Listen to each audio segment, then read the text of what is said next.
عبد العلي بريزيدنت ጊዜያዊ ምሕዳር ጀነራል ታደሰ ወረደ ዘነጻጽሩ ወፍርታት ተጀሚሮም እቲ ፕሬዝዳንት ዕድመ ስልጣኑ ከብቅዑ ሂደት መዓልታት አብ ዝተረፈም ካብ ዶክተር ደብረጽዮን ገብረ ሚካኤል ተረርቲ ወፍርታት ይጠናኽሩ እዮም ዘሎም ብዝርዝር ሒዝና ኣለና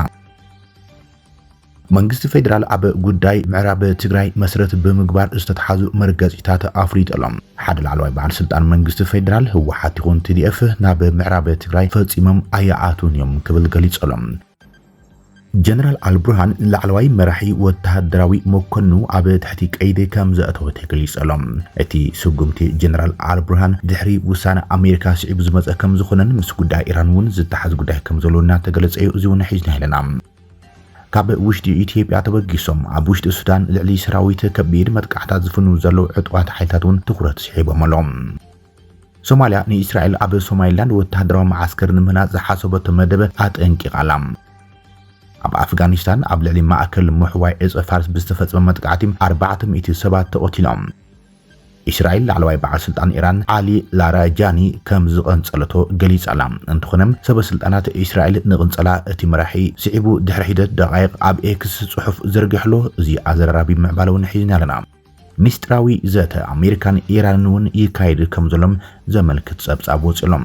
ካብ ትግራይ ሆራይዝን ዝኽብረ ሰላምታና ብዘለኹም ይምጽሕኩም ሰብስክራይብ ላይክ ሼር እንዳገበርኩም ዜናታትና ተኸታተሉ ክሳብ መወዳእታ ሰዓብና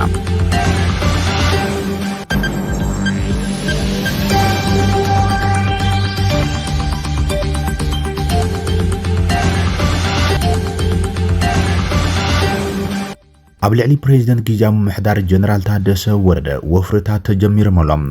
እቲ ፕሬዝዳንት ዕድመ ስልጣኑ ሂደት መዓልታት ተሪፍንኦ ኣብ ዝበሃለሉ ዘሎ እዋን ተኸታተልቲ ወፍርታት ካብ ሎሚ ንጉሆ ጀሚሮም ኣሎም እቲ ወፍሪ ካብ ቤት ጽሕፈት ህወሓት ዝተበገሱ ምዃኖም ዘመልክቶም ሓበሬታት ጀነራል ታደሰ ወረደም አንጻር ህወሓት ይሰርሕ ከም ዘሎ እዮም ከሲሶም ንህወሓት ዝጣበቁ ወነንቲ ሚድያን ጸሓፍትን ድማ ኣብ ማሕበራዊ መራኸቢታት ብቑሉዕ ኣብ ልዕሊ እቲ ፕሬዝዳንት ወፍሪ ጀሚሮም ኣሎም ፍሉጥ ጋዜጠኛ ስታሊን ገብረስላሰም አሰንዳይ ዛራ ሚድያ ህወሓት ንጀነራል ታደሰ ወረደም ልዕሊ አደ ረሃሪሃትሉ ኢሉ ብንግሁ ኣብ ዘርግሖ ጽሑፍ እናበደላም ንሳግን ተሓጊሳቶ ያ ኢልዋሎም ህወሓት ልዕሊ አዶ ረህርህቲያ ንወዲ ወረደ ዝበለ ስታሊን ጌታቸው ብግልጽ ተቃሊሽዋይም ተሳዒር ድማ ይብል ወዲ ወረደ ግን ብውሽጣ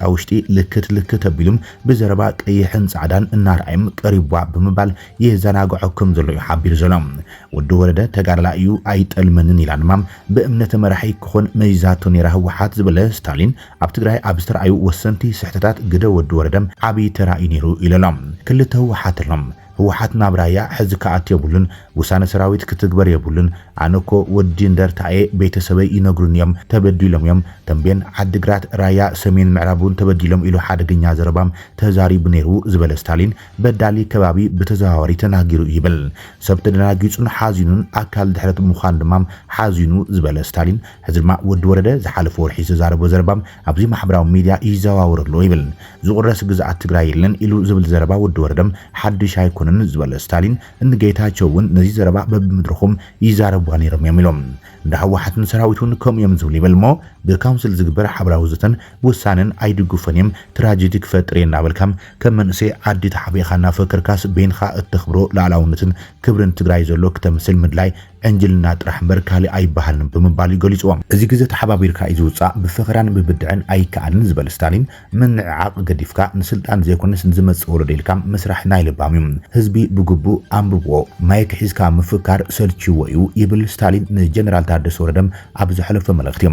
ፍሉጥ ደጋፊ ህወሓት ዝኾነ ባሻ ደስታ ብዝብል ሽም ዝፍለጥ ነጣፊ ማሕበራዊ ሚድያ ድማ ብተማሳሊ ኣብ ልዕሊ ፕሬዝዳንት ታደሰ ወረደም ብሰላም ስልጣንኻ ኣረክብ ዝብል ትርጉም ዘሎ ጽሑፍ ብንግሁ ኣካፊሎም ሓንጊርካ ክትሰቕሎ ጻዕሪ ምስተሰቕለ ክትወርደውን ጻዕሪ ዝቕንን ዘይቕንን ናፈከረ ጸገም ኮይኖም ብሽም ቃልሲ ጻዕሪ በዝሕናሎ ዝበለ ባሻ ሓደ ሻዕ መውረዲ መሳል ክቕመጠልካ ኮሎም ነቲ ዕድል ምጥቃም ጽቡቕ እዮም መውራድካ ኣብ ዘይተረፈሉ ኩነታት እታ መሳልን እንትተላዒላም ክትጸድፊ ኻምበር ተሰቒልካ ኣይትነብርን መሬትና መሰየ ኣብ ዝባን ህድሞ ኮይንካ ፍኽራ ኣይጽቡቑን ይብል ኣብ ውድእ ነገር ምልሓጽ መጉድኢ ቆርበትካ እዮም እኳ ደኣስ ምሸትካ ናይ ምጽባቕ ዕድል ውሰድሞም እታ መሳልል ከይተለዓለት ብግዘ ተጠቕምላ በዚ ፀሓይን ቁርን ኣብ ዝባን ህድሞ ውዒሉ ዝሓድር የለን እንተ ተመስኪንካ ጽቡቕ ከስብ እዮም እንተ ዘይተመስኪንካ እውን ግና ዋላ ኣመስጊንካ ውረድ ዋላ እኳ እንተ ዘይከሰብካ ዓይን ገንዘብካ ግን تحز بمباليم ኣዝራራቢ ጽሑፍ ዘርጊሑ ዘሎም ባሻ ደስታ ኣብ ልዕሊ ፕሬዚደንት ጊዜያዊ ምምሕዳር ጀነራል ታደሰ ወረደ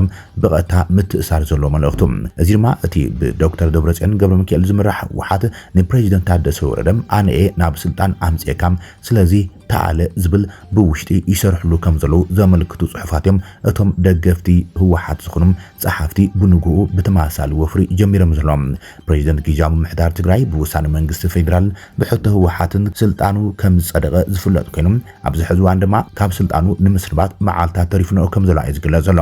ይኹን እምበር እቲ ብዶክተር ደብረጽዮን ገብረ ሚካኤል ዝምራሕ ካውንስል ዝበሃል ኣብ ትግራይ ብሕቡእ ዝተጣየሸም ዳብም ኣብ ልዕሊ ፕሬዚደንት ታደሰ ወረደ ካብ ስልጣኑ ክእለ ከም ዘለዎን ኣብ ወተሃደራዊ ጸጥታዊ ጉዳያት ኢዱ ከየእቶም እኳዳስ ኣብ ማሕበራዊ ኢኮኖሚያዊ ጥራሕ ክሳብ ናይ መወዳእታ መዓልታት ስልጣኖም ክሰርሕ ከም ዘለዎም ብውሽጢ ወዲኦም ከም ዝቆነዩ ዘመልክቱ ሓበሬታት ኣብ ዝሓለፈ ሰሙን በፂሖምና ኢልና ጸብጺብና ምንባርና ዝዝከር እዮም ኣብ ዞባ ምዕራብ ትግራይ ብሓይሊ ወሪሩ ዝርከብ ዘይሕጋዊ ምምሕዳርን ክፈርስ ከም ዝተወሰነ ዘመልክት ሓደ ላዕለዋይ በዓል ስልጣን መንግስቲ ፌደራል ተዛሪበሎም ምምሕዳር ወልቃይት ተገደ ዘይሕጋዊ ስለ ዝኾነ ኣብ ቀረባ እዋን ከም ዝፈርስ ዶክተር አብርሃም በላይ ገሊጾም ሚኒስትር መስኖን ቆላማ ከባቢታትን ዶክተር አብርሃም በላይ ምስቶም ካብ ሱዳን ተመሊሶም ብመሰረት ፕሮግራም ዲዲአር ዕጥቆም ክፈትሑ ዝተስማምዑን ናይ ዳግም ሕውየት ስልጠና ዝወሰዱን ኣባላት ሰራዊት ሰብዓ ነበር ዘተካይደሎም ሚኒስትር ዶክተር አብርሃም በላይ ምዞም ዕጡቃት ኣብ ዝገብረ ዘተም ፖለቲካዊ ኣቀራርባ ህወሓት ኣብ ወልቃይትን መጻኢ ከባቢያዊ ምምሕዳርን ብዝምልከት ጥንኩራት መልእኽታት ኣመሓላሊፈሎም ዶክተር አብርሃም ኣብ ዝስምዖ መድረም ማሕበረሰብ ወልቃይት ኣነ ኣምሓራየ እንተይሉ መሰልዮም ትግራዋየ እንተይሉ መሰልዮም ሃገር ክንመቃቀሊና ዝብል ሓሳብ ፈጽሙ ተቀባልነት የብሉን ብምባል ተዛሪቦም ወሲኹ ድማ ሕብረተሰብ ተኸባቢ ነቲ ጽንፈኛ ፖለቲካዊ ኣቀራርባ ህወሓት ከም ዘይደልን ህወሓት ተመሊሱ ነቲ ከባቢ ክቆጻጽሮ ከም ዘይፍቅድን ብንጹር ገሊጹ እዩ ይብል ዶክተር አብርሃም በላይ ህወሓት ነቲ ከባቢ ከተመሓድር እንተደልያም ኣብ መረጻ ተወዳዲራ ክትዕወት ከም ዘለዋ ገሊጹ ዶክተር አብርሃም ኣብ ቀረባ እዋን ነቲ ከባቢ ብሓይሊ ንምቁጻር ዝተገብረ ፈተነታት ከም ዝነበሩ ዘዘኻኽረት ሚኒስተር ህወሓት ይኹን TDF ኣብ ትሕቲ ዝኾነ ይኹን ኩነታት ብሓይሊ ይኹን ብዘይሕጋዊ መንገዲ ናብቲ ከባቢ ከኣቱ ኣይክሉን እዮም ኢሎም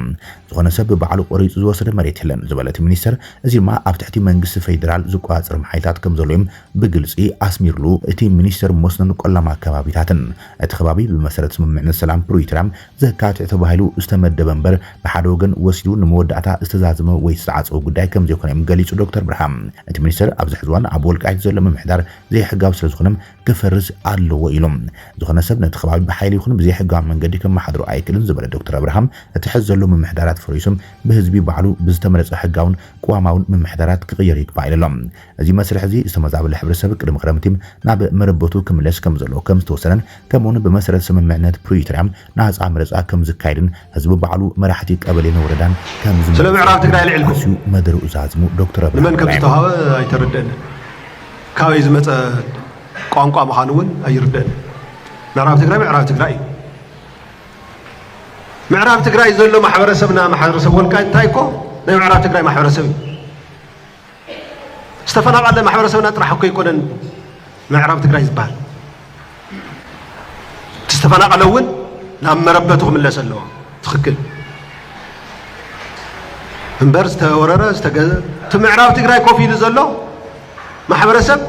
ትሕግን ስርዓትን ክኽበረሉ ዝጥይቕ ዘሎ ማሕበረሰብ እውን እኮ እዩ ማሕበረሰብ ህዝቢ ማሕበረሰብ ምዕራብ ትግራይ ወይ ከዓ ማሕበረሰብ ወልቃይት ዝተቆረፀ ዝተወሰደ ቦታ የለን ንሶም ዝዛረብዎ ፕሮፓጋንዳ ያው ስምዒት ንምቕስቃስ ዝገብርዎ እዩ ተፈጢሩ ዘሎ ፀገም ነቶም ጽንፈኛ TPLF ዝጸልእ ማሕበረሰብን ጽንፈኛ TPLF ዝደልዮ ፖለቲካ ድሌትን እዩ ግጭት ፈጢሩ ዘሎ ኣብ ምዕራብ ትግራይ ዘሎ ማሕበረሰብ መብዛሕትኡ ጽንፈኛ ፖለቲካ ስብስብ ተመሊሱ ናብዛ መሬት እዚኣ ክመጻ የብሉን ይብል በዲሉና እዩ ገፊዕና እዩ ሃፍትና ወሪስዎ ወሪሩና እዩ ኣይንቕበሎን እዩ ጥያቄ ናይ ማሕበረሰብ መብቱ እዩ TPLF ዝበሃል ፓርቲ ኣይደልን እንተይሉ መብቱ እዩ ብልጽግና ኣይደልን እንተይሉ መብቱ እዩ መቐለ ዘሎ ተመሳሳሊ ሕቶት ሃልይዎ መብቱ እዩ ራያ ዘሎ መብቱ እዩ ተቆሪጹ ዝኸደ መሬት የለን ተቆሪጹ ዝኸደ ከባቢ የለን ክሻዕ ዛሎም እዚኣ ማንም ሰብ ብውሳኔ ዝቆርጾ ትግራይ የለን ማንም ሰብ እቲ ማሕበረሰብ ንሱ ግን ዝደልዮ ነገር እንተሃልዩ ባዕሉ ይውስን ማሕበረሰብ ምዕራብ ትግራይ ኣምሓራ እየ ተኢሉ መብቱ እዩ ተነቂሉ ዝኸድ መሬት የለን ኣይ ትግራዋይ እየ ተኢሉ መብቱ እዩ ካልእ እየ ዝደሊ ተኢሉ መብቱ እዩ ሃገር ክግንፅል እየ ተኢሉ ጥራሕ ዘይንቕበሎ ሃገር ዝብትን መንግስቲ ስለ ዘይኮነ ስለዚ ትንሶም ኮነ ኢሎም ዝፈጥርዎ ፖለቲካ ንሶም ልቢ ትግራዋይ ክቕስቅሱሉ ዝጥቀሙሉ ፖለቲካ ብቻ እናወሰድና ሓቅና ገደፍና ክንከይድ የብልናን ምዕራብ ትግራይ ክሻዕ ሎሚ ውሳኔ ስለ ዘይረኸበ ህዝቢ ዝደልዮ ስለ ዘይክውስን ዘይከኣለ ህዝብና ተመሊሱ ናብ መነበቱ ስለ ዘይኣተወ ባዕሉ ንባዕሉ ዘመሓድረሉ ስርዓት ስለ ዘይፈጠርናሉ ብሰንኪ ትምድንቓፍ ከይዲ ክነግረኩም እየ ብዝርዝር ይጉዳእ እዩ ዘሎ ዝተፈናቐለ ማሕበረሰብና እውን ኤክስትሪምሊ ይጉዳእ ኣሎ ተው ዘሎ ማሕበረሰብና እውን ይጉዳእ ኣሎ ኩሉ ተው ዘሎ እውን እኮ በጀት ኣይተመደበሉ ልምዓት ይስርሐሉ ተረሲዑ እኮ ኢለ ሃፍቲ ስቑኢሉ ናብ ክልል ይኸይድ ግን ናብቲ ወረዳታትን ክስታይን ኣይበፅሕን ኣይሕዝነኩም እንዲ ንሱስ ናህና ማሕበረሰብ ይኮነ እንዲ መድሓኒት ንእልሸሉ ንኩሉ ማሕበረሰብና እዩ መድሓኒቱ ከዓ ብሕገ መንግስቲ መሰረት ህዝቢ ዝደልዮ ዝውስነሉ ስርዓት ምፍጣር ጥራሕ እዩ ህዝቢ እንታይ ይብል ህዝቢ ይወስን ኣነ ስለ ዝደለኹ እዚ ኢኻ ክብሎ ካልእ ስለ ዝደልየ ኣይ ናፍቲ ኢኻ ክብሎ ክዛረብ ይኽእል እየ ክውስነሉ ግን ኣይክእል ሓሳብ ክህብ ይኽእል እየ ክውስነሉ ግን ኣይክእል ማንም ሰብ በዚ ደረጃ ዝውስነሉ የለ ንሱ ዝከኣል ተኾይኑ እንተዝነብርማ ቀደም ተወሰነ ነይሩ እኮ ስለ ዘይውሰን ጉዳይ ምሕደራ መጨረሻ ውሳኔኡ ማሕበረሰብ ባዕሉ ጥራሕ ውስኖ ስለ ዝግባእ ናይ ምሕደራ ሕቶ ናይ ማንነት ሕቶ እንተሃልዩ እቲ ህዝቢ ባዕሉ ዝውስነሉ ኩነታት ምፍጣር ጥራሕ እዩ ናይ መንግስቲ ስራሕ እምበር መንግስቲ ባዕሉ ብዛዕባ እቲ ምምሕዳር ጉዳይ ክውስነ ይኽእል እዚ ብደንቢ መሓዝ ከድሊ እዩ እንታይ ዳ ተፈጢሩ ዘሎ ድሕሪ ሰላም ስምምዕ ኸ ዝብል ከዓ ምፍላጥ ፅቡቅ ድሕሪ ሰላም ስምምዕነት ኣብቲ ሰላም ስምምዕነት ብግልፂ ዝተቐመጠ ጉዳይ ኣሎ ብዛዕባ ምዕራብ ዘከራኽር ቦታ እዩ እዚ ዘከራኽር እዚ ቦታ እዚ ከም መቐለ ዘይኮነስ ከም ዓዲግራት ዘይኮነስ ከም ሽረ ዘይኮነስ ከም ኣክሱም ዘይኮነስ ንበይኑ ኮንቴስትድ ኤርያ ስለ ዝኾነ ሕገ መንግስቲ ብዝፈቕዶ መንገዲ መፍትሒ ክረክብ ኣለዎ ተባሂሉ ተቐሚጡ እዩ ካብዚ ወፃኢ ፕሪቶርያ ስምምዕ ተስማዕሚዕኻ ብሕግን ብስርዓትን ብሕገ መንግስቲ መንገዲ ክውሰን ኣለዎ ኢልካ ኣብ ፕሪቶርያ ኣቕሚጥካ እዩ ናይ ባዕሉ ኣንቀጽ ኣቕሚጥካ ተዘየድሊ ነይሩማ መጀመርያ እውን ኣይ ኮንቴስትድ ኣይኮነን ከም መቐለ እዩ እዚ ከም ዓጋመ እዩ እዚ ወይ ከዓ ዓዲግራት እዩ ከም ሽረ እዩ ከም ኣክሱም እዩ ከም ክስታይ እዩ ከምኡ ኢሎ ይፀሓፍን ኢልካ እኮ ምግዳፍ ይከኣል ነይሩ ኣይ ትኽክል እዩ ሕቶ ኣሎ ኮንቴስትድ እዩ ግን ህዝቢ ዝውስነሉ ሕገ መንግስታዊ ስርዓት ስለ ዘሎ ብኡ ንዳንዮ ተባሂሉ ተፈሪምዎ እዩ ስለዚ በቲ ዝተስማዕማዕናዮ መሰረት በቲ ፕሪቶርያ ዘቕመጦ መሰረት ህዝቢ ናብ መረበቱ ተመሊሱ ዘሎ ማሕበረሰብ እውን ሓቢሩ ኮይኑ ብሓባር ምምሕዳሩ መስሪቱ መንግስቱ መስሪቱ ድሓር ከዓ ዝደልዮ ውሳኔ ዝውስነሉ ስርዓት ግን ክፍጠረሉ ኣሎ ንወልቃይት ማሕበረሰብ ጥራሕ ኣይኮነን እዚ ኣብ ካሊእ ማሕበረሰብ እውን ተመሳሳሊ ሕቶታት ተሃልዮም እዚ እዩ ክድገም ዘሎ ኣጋጣሚ ኮይኑ ዘከባቢ እዚ ኣብ ውዕሊ እውን ስለ ዝኣተወ ስምምዕ ስለ ዝተገበረሉ ስለዚ በቲ ስምምዕ መሰረት ንምትግባር ኢና ንነጋገር ዘለና እምበር ተቆሪፃ ነምሓራ ዝተዋህበት የላ ተቆሪፃ ካብ ትግራይ ዝተወሰደት የላ ሲጌጋ እዩ ዝደልዩ ግን የለውን ማለት ኣይኮነ ብትግራይ ኮይኖም ናይ ባዕሎም ኣጀንዳ ዘራምዱ ኣለዉ ብካሊእ ቦታ ኮይኖም እውን ካሊእ ኣጀንዳ ዝህብሉ ኣለዉ እምበር ተቆሪፁ ሰምሓራ ኮይኑ እዩ መን ኢሉ እዩ መን ወሲድዎ መን ወሪድዎ ተው ዘሎ እኮ ወልቀታት እዩ ወልቀታዋ እዩ ምስቲ መን እዩ ወድታ ከባቢ ዘይኮነ ግን ሕግን ስርዓትን ተኸቲሉ ብሕጋዊ መንገዲ በቲ ህዝቢ ተመሪፁ ዘመሓድሮ ኣካል ግን ክፍጠር ኣለዎ ዘይሕጋዊ ኣካል ሕጊ ክሕዝ ኣለዎ እዚ 100% ንኣምነሉ ኢና ንዚ ክኸውን ኢና ንቃልስ ዘለና تقداي 2013 كرمت كابي قدم خرمتي ማሕበረሰብና ንመልስ زي حقاو محدارات يفرسو ህዝብ ባዕልን ዋዕልን ይምረጽ ወረዱኡ ቀበሊኡ ይምረጽ ዘማሓድሮ አካል ምስ መረጸ በጀቱ ተመዲውሉ ናብ ንውር ናብሩኡ ምስ ተመለሰ ባዕሉ መንግስትነቱ መሪጹ ተሕገ መንግስታዊ መብቱ የረጋግጽ ዝብል ስምምዕ ብዝርዝር አፈጻጽማ ተስማዕምዕና ኢና ተፋላሊና 2013 ክረምቲ ቅድመታው ንሶም አይ ከምዚልናማ ታትፔሌፍ ትበሃል ገዲፍና ያ ፓርቲና ገዲፍና ተኸይድና ካልኦት አካላት ክሕዝዋ እዮም ቲ ፓርቲ እውን ክምለስ ኣሎ ሰራዊት እውን ክምለስ ኣሎ ሕና ምልሻ ይመለስ ፖሊስ ይመለስ ትዲኤፍ ዝበሃል ሓይሊ ግን ብዲዲአር ዝዕረ እምበር አካል ናይ ክልል ኮይኑ ዝቕፅል ኣይኮነን ስለዚ ዝተደራጀ ሓይሊ ኣያእትን ቲፔሌፍ ዝበሃል ፓርቲ እውን ኣያእትን ክወዳደሩ ተኮይኑ ብሕገ መንግስቲ መሰረት ብሰላማዊ መንገዲ ተወዳዲሩ ተመሪጹ ወት ህዝቢ ይምረጾ ድሓ ሕዚ ግን ተመሪጽካ ይትገዛእ ኣይንደልን ኢሉካ ህዝቢ ብሰንኪኻ እዩ ክራይሲስ ዝፍጠር ዘሎ እዩ እቲ ጉዳይ ሕዚ እውን ንሕና መሰል ህዝብና ሕገ መንግስታዊ መሰል ህዝቢ ኣብ የትኛውን ኮርነር ዘሎ ክኽበር ኢና እንደሊ ንሱ ክረጋገጽ ኢና ማንም ዝጭፍልቆ ህዝቢ ክህል የብሉ ማንም ዘገድዶ ህዝቢ እውን ክህል የብሉ ማንም መብቲ ክውስነሉ ዝግባኦ ማሕበረሰብ ክህል የብሉ እቲ ጉዳይ ወሳኒ ባዕሉ ህብረተሰብና እዩ ዝውስኖ ጉዳይ እውን ባዕሉ ይወስን ንሱ ዝወሰኑ ከዓ መንግስቲ ይፍጽም እንጂ መንግስቲ ዝደለዮ ወሲኑ ክፍጽመሉ ይኽእልን ማለት እዩ ሰብ ምዕራብ ትግራይ ኣመልኪቱ ዝለዓል ዘሎ ጉዳይ ብተደጋጋሚ ዓመት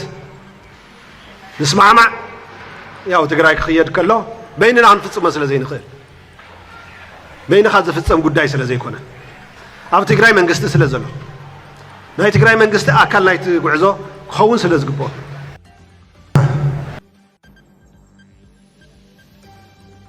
ጀነራል አልቡርሃን ላዕለዋይ ወታደራዊ መኮንኑ ኣብ ትሕቲ ቀይዲ ከም ዘእተው ተገሊጹሎም ብመስረት ጸብጻብ ጋዜጣ ሱዳን ትሪቡን ሌተናንት ጀነራል ዓብደልፈታሕ አልቡርሃን ላዕለዋይ ወታደራዊ መኮንኑ ክእሰር ኣዚዞም እቲ ዝተኣሰረ መኮንን ኤናጌ ዓብደላ ወይ አሚር ሙጃሂድን ተባሂሉ ዝፍለጥ ኮይኖም ምክንያት ማእሰርቱ ድማ ቅድሚ 2 ሰሙን ዝሃቦም መደረ ምዃኑ ጸብጻብ ኣመልኪቶሎም እቲ መኮንን ኣብ ማሕበር የሕወሓት እስላም ሱዳን ምዃኑ ዝገልጽ ጸብጻብ ቅድሚ 2 ሰሙን እስራኤልን ኣሜሪካን ኣጋር ሰራዊት ናብ ኢራን እንተሰይደን ብወገን ኢራን ክንዋጋ ኢና ክብሉ እንከሎም እዚ ድማ ኣብ ማሕበራዊ መራኸቢታት ብሰፊሕ ተዘርጊሖም እዚ ባህላ እዚ ድማ ኣካታዒ ክኸውን ገይርዎሎም እቲ ኣሜሪካን ማሕበር የሕወሓት እስላም ሱዳን ከም ግብረ ሽበራዊ ትካል ምስያማ ዝጠቕሰት ጸብጻብ ኣብ መንጎ እቲ ጀነራል አልቡርሃን ብኣሜሪካ ብግብረ ሽበራ ዝተመደበም ውድብ ዝመርሕ ጀነራል ዘሎ ኣፋላይ ንምርኣይ ዝዓለመ ስጉምቲ ምዃኑ ተገሊጹ ዘሎ መንግስቲ ጀነራል አልቡርሃን ካብ እስላማዊት ሪፐብሊክ ኢራን ወታደራዊ ሓገዝ ቴክኖሎጂ ዝርከብ ምዃኑ ዝፍለጥ እዮም እዚ ከምዚሉ እንከሎ ድማ ካብ ውሽጢ ኢትዮጵያ ተበጊሶም ኣብ ውሽጢ ሱዳን ልዕሊ ሰራዊት ከበድቲ መጥቃዕታት ዝፍንው ዘለዉ ዕጡቃት ሓይልታት ትኩረት ስሒቦም ኣሎም ብፍሉጥ ፖለቲካውን ጸጥታውን ምንጪ ኣፍሪካ ኢንተሊጀንስ ኣብ ዘርግሖ መሳጢ ትንታኖም ላዕለዋይ ኣዛዚ ህዝባዊ ምንቅስቃስ ሓርነት ሱዳን ሰሜን ጆሴፍ ቱካ ኣብ መንጎ ህዝባዊ ምንቅስቃስ ሓርነት ሱዳን ሰሜን ሓይልታትን ኣብ ደቡብ ኢትዮጵያ ዘሎ ጥቡቕን ስትራቴጂካውን ዝምድናም ሰፊሕ ትንታኖ ኣቕሪቦሎም ብመሰረት ጸብጻብ ኣብ ደቡባዊ ምብራቕ ቡሉ ናይል ግዛኣት ሱዳን ዝንቀሳቐሱ ሓይልታት ቱካ ደቡብ ኢትዮጵያ ከም ዓቢ ናይ ሎጂስቲክሳዊ ጋር ኣጽዋርን ጸጥታዊ ሽፋን ይጥቀሙሎም ጆሴፍ ቱካ ዝዓበየሉን ቀንዲ ወታደራዊ ማዓስከር ያቡስ ምስ ዞባ ምስ ክልል ቤንሻንጉል ጉሙዝ ኢትዮጵያ ዝዳብ ኮይኖም እዚ ስትራቴጂካዊ ኣቀማምጣ እዚ ዓንዲ ሕቆ ናይቶም ዓምስት ኮይኑ የገልግለሎም ሓይልታት ቱካ ኣብ ዝቀረባውን ምስ ሓይልታት ቁልጡፍ ደገፍ ብምትሕባር ኣብ ልዕሊ መደበራት ሰራዊት ሱዳን ዝፍጽሙ ዘለዉ ከበድቲ መጥቃዕታት ኣሒሎም ኣሎም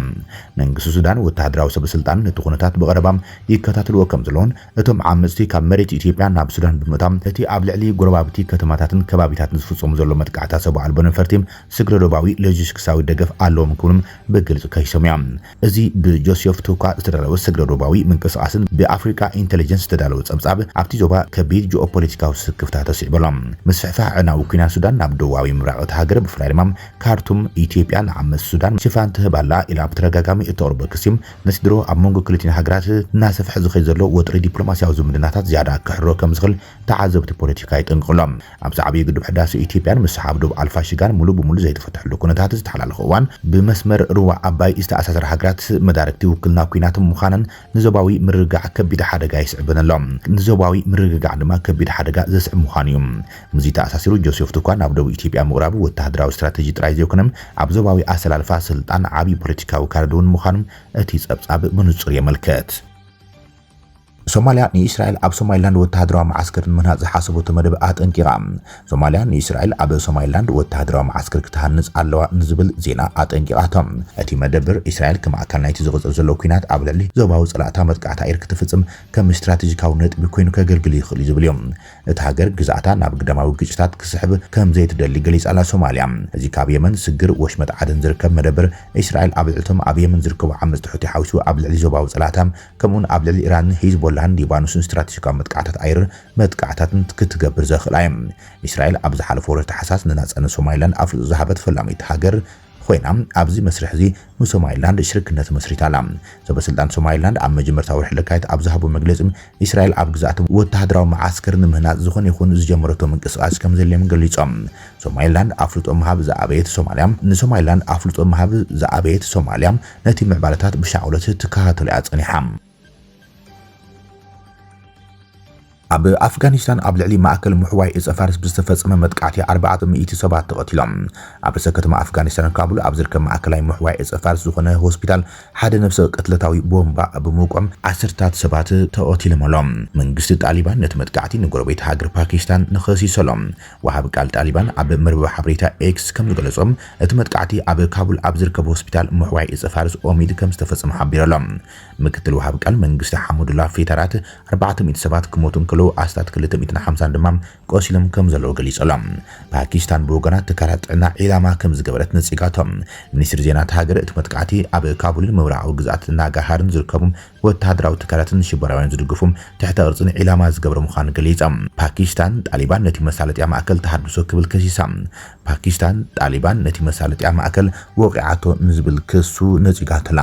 እዚ መሳለጥያ ስምዒት ህዝቢ ንምልዓል ነቲ ሓቂ ንምጥምዛዝን ዝዓለመ ምዃኑ ገሊጻ። እዚ መጥቃዕቲ ነፈርቲ ኣብ መንጎ ክልቲአን ሃገራት ዘሎ ደባዊ ወጥሪ ኣብ ሓድሽ ዝለዓለ ደረጃ ኣብ ዝበጽሐሉ እዋን ተፈጺሙ ዘሎ። እስራኤል ንላዕለዋይ በዓል ስልጣን ኢራን ከም ዝተቐንጸለ ድሕሪ መግለጻ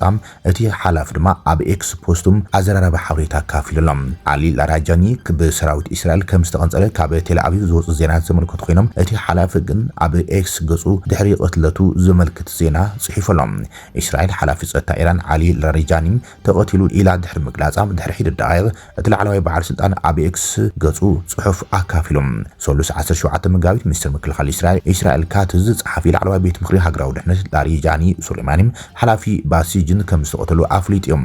ኢራን ነቲ ክሲ ብወግዒ መልሲ እኳ እንተዝሃበትሎም ካብ ናይ አሊ ላሪጃኒ ኤክስ ኣካውንት ዝወፀ ጽሑፍ ግን ነቲ ኩነታት ዝያዳ ዝተሓላለኸ ገይርዎሎም። ድሕሪ እዚ ምልከታ ነዊሕ ከይጽንሐ ቤት ጽሕፈት ቀዳማይ ሚኒስትር እስራኤል ቤንጃሚን ኔታንያሁን ሞቱ ኣብ ዝስማዕ ዘሎ ወረታት ላዕለዎት ሰበስልጣን ስርዓት ኢራን ክውገዱ ከም ዝኣዘዘ ዝገልጽ ስእሊ ካፊሎም። ካብ እስራኤል ዝወፁ ጸብጻባት ከም ዝሕብርዎ አሊ ላሪጃኒ ሰራዊት እስራኤል ዒላማ ዝገበረ ስርሒት ቅትለት ስዕቡ ብኸቢድ ቆስሊ ወይ ድማ ሞይቱ ክኸውን ከም ዝኽእል ዘመልክት እዮም። አሊ ላሪጃኒ ብቋንቋ ፋርስ ኣብ ዝሓፈ ጽሑፍ ኣብ ቀረባውን ኣብ መጥቃዕቲ ኣሜሪካን እስራኤል ንዝተቐተሉ ኣባላት ሓይሊ ባሕሪ ንምኽባር ብኢዱ ዝተጻሕፈ ክብሪ ብምልጣፍ መስዋዕቶም ንወተሃደራዊ ሓይሊ ኢራን ምንጪ ሓይሊ ምዃኑ ገሊጹ እዮም። እቲ መልእኽቲ ምስ ምስሊ ናይ ላሪጃኒ ውልቃዊ መዘከርታ ብቋንቋ ፋርስ ተሰኒዩ ዝርከብ እዩ። ላሪጃኒ ነዚ ጽሑፍ ዝጸሓፎም ኣብ ዝሓለፈ ሰሙን ኣብ ህንዳዊ ውቅያኖስ ብመጥቃዕቲ ቶርፒዶ ኣሜሪካ ካብ ዝተሓለት መርከብ IRIS ዴና ልዕሊ 80 ዝሞቱ ሓይሊ ባሕሪ ኣብ ዝተኻየደ ቀብሪ እዮም። ሰማዕትነት ጀጋኑ ኣባላት ሓይሊ ባሕሪ ሰራዊት እስላማዊት ሪፐብሊክ ኢራን ኣብ ደና ኣካል መስዋዕቲ ናይቲ ኣብዚ ኣንጻር እግራውያን ጨቆንቲ ዝካየድ ዘሎም ናይ ቃልሲ እዋን ተቐልቅሉ ዘሎ ዘኹርዕ ህዝቢ እዮም። ዝኽሮም ወትሩ ኣብ ልቢ ህዝቢ ኢራን ክጸንሕ እዮም። እዞም ሰማዕታት እዚኦም ድማ ንመሰረታት ሰራዊት እስላማዊት ሪፐብሊክ ንዝመፁ ዓመታት ኣብ ውሽጢ ማሕበር ዕጡቕ ሓይልታት ከደልሉ እዮም። ላሪጃኒ ዝብል ጽሑፍ ናይ መወዳእታ መልእኽቲ ዶ ክኸውን ይኽእል ዝብል ሕቶ ልዕለሎም። እዞም ዜናታት እዚኦም ሓቂ ምዃኖም እንትተረጋጊጾም ድማ ንኢራን ዓብዪ ጽፍዒት ክኸውን እዩ እናተባህለ እዩ። ሚስጥራዊ ዘተ ኢራንን አሜሪካን ኣብ ዝሓልፉ መዓልታት ቀጥታዊ ርክብ ከም ዝገበራ አክሲዮስ ጸብጺባ ብመሰረት ጸብጻብ አክሲዮስ ኣብ መንጎ አራግቺን ዊትኮፍን ዝሓልፉ መልእኽታት ክሳብ ክንደይ ዝጭበጡ ምንባሮም ንጽሩካን ተዘኮነም ቅድሚ ልዕሊ ክልተ ሰሙን ኩናት ካብ ዝጅመር እንድሓር ግን ኣብ መንጎተን ክልቲአን ሃገራት ዝተረኣየ ቀጥታዊ ርክብ ናይ መጀመርታ ምዃኑ ተገሊጹሎም ነቲ ጸብጻብ ዝምልከት ካብ ኢራን ዝሳጊድ ዝተዋሃበ ግብረ መልስ የለን እቲ አሜሪካ በዓል ስልጣን እቲ ኣፍልጦ ዘሎ ምንጪ ንኣክሲዮስ ኣብ ዝሃበ ሓበሬታ አራግቺ ናብ ዊትኮፍ ኣብ ምዛመት ኩናት ዘተኮረም ናይ ቴክስት መልእኽቲ ከም ዝለኣኸሉ ሓቢሮሎም ድሮፕ ሳይት ኒውስ ድማ ፍሉይ ልኡኽ አሜሪካ ዊትኮፍ ናብ ሚኒስትር ጉዳያት ወጻኢ ኢራን አራግቺ መልእኽቲ ከም ሰደደም ድሕሪ ምግላጹም ሚኒስትር ጉዳያት ወጻኢ ኢራን ንመልእኽቱ ዕሽሽ ከም ዘሎ ዝገልጽ በዓል ስልጣን ኢራን እውን ጠቂሱ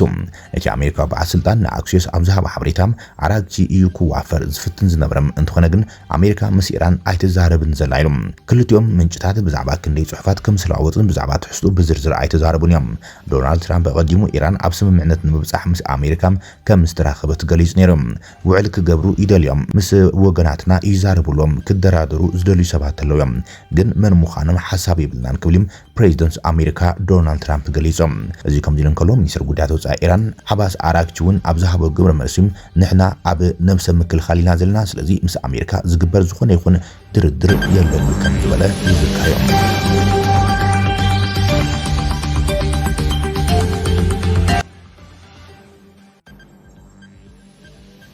ክብራትን ፍትዋትን ተኸታተልቲ ዜናታትና ናይ ሰዓት ዝበልና መሓደሽቲ ምዕባለታትን እዋናዊ ዜናታትን ኣብ ዛዝምና ኣለና ንምክትታለኹም ንመስግን ሰላም